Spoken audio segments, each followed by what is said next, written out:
মহাকালের বুকে তুচ্ছ জিনিসও কখনো কখনো নতুন ইতিহাসের জন্ম দেয়।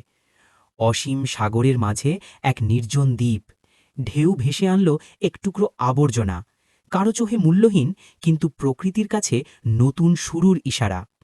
সেই আবর্জনার ভেতর থেকে মাথা তুলল এক চিলতে সবুজ, কঠিন রুক্ষ মাটির বুকে এ যেন জীবনের প্রথম স্পন্দন। সবার চোখ এড়ালেও এক ছোট্ট পাখির চোখ এড়াল না। শুরু হলো এক অসম সম্পর্ক, একজন অভিভাবক, অন্যজন এতিম।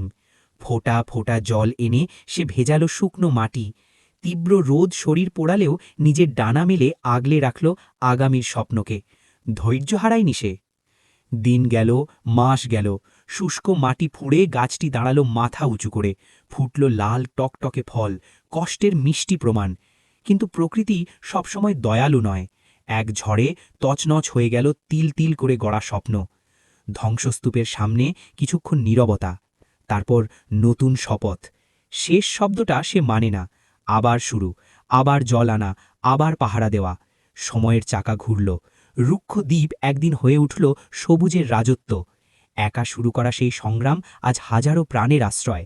এ শুধু বাগান নয়, এ এক নীরব বিপ্লব।